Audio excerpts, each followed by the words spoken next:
प्रिय पुण्य आत्माओं, सत्संग में आने का क्या फ़ायदा होता है। सत्संग में आने के 8 फायदे, आप ध्यान दें, 8 फायदे होते हैं सत्संग में आने के। पहला फायदा, आपको सत्संग से शांति मिलती है। सारा दिन की भागदौड़, विचारों की तीव्रता, इस युग में और पहले भी अगर शांति मिल सकती है तो आपको सत्संग से मिलेगी। सत्संग में एक ऐसी शांति होती है जो और कहीं नहीं मिल सकती।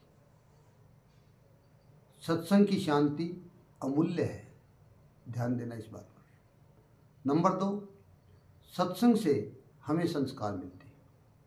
हमारे महापुरुषों ने किस प्रकार अपने धर्म पर रहते हुए अपने कार्यों की सिद्धि की, कैसे हमारे महापुरुषों ने जीवन जिया, शास्त्रों के अनुसार कैसे हमें जीना चाहिए, ये संस्कार हमें सत्संग से मिलते हैं।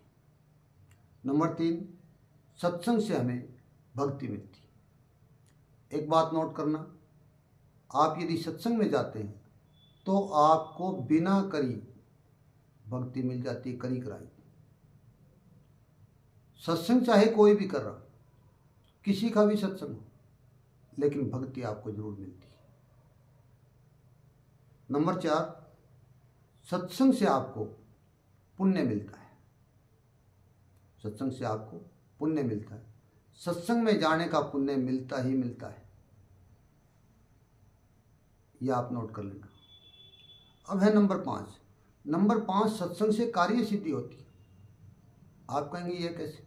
सत्संग में जब आपका अचेतन माइंड उस परमात्मा रूपी सत्संग में शांत होकर, शिथिलचित होकर, ऐसे नए नए आपको अपने कार्यों के बारे में विचार दे सकता है जो सत्संग से ही संभव है, और कार्य सिद्धि हो जाती है।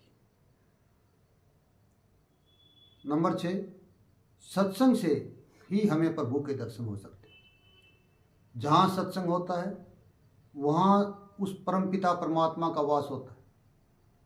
चाहे वो सत्संग कोई भी कर रहा हो, कोई साधु संत कथावाचक कोई भी कर रहा हो, जहाँ पर जितनी देर सत्संग होता है उतनी देर वहाँ परमात्मा का वास होता है। जिन घरों में लगातार सत्संग होता है या सत्संग चलता रहता है, उन घरों में माता लक्ष्मी की कृपा सदा बनी रहती है, और उस परिवार के सदस्य दैहिक दैविक भौतिक तापों से बचे रहते हैं। सत्संग में परमात्मा का वास होता है, और जहाँ सत्संग होता है वहाँ पर नकारात्मक किरणें, नेगेटिव किरणें, ब्लैक मैजिक आदि जो ये बताते हैं, इनका कभी असर नहीं हो सकता।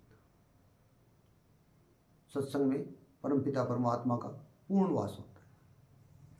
सत्संग से हमें 7वां नंबर है, सेवा मिलती है। आप सत्संग में जाएं, भाव से जाएं। किसी के जूते हटा दिए, और नहीं तो किसी को रास्ता ही बता दिया, किसी को पानी पिला दिया। सत्संग में की गई सेवा कई हजार गुना फल देती है। और नंबर 8, सत्संग से ही हमें मोक्ष मिल सकता है। कहते हैं, एक घड़ी आधी घड़ी, आधी से भी आध, कबीरा संगत साध की कटे कोटि अपराध। और जब सारे अपराध हमारे प्रारब्ध रूपी संस्कार कट जाते हैं तो मुक्ति स्वतः ही मिल जाती है। इसलिए मोक्ष का दाता भी सत्संग ही है।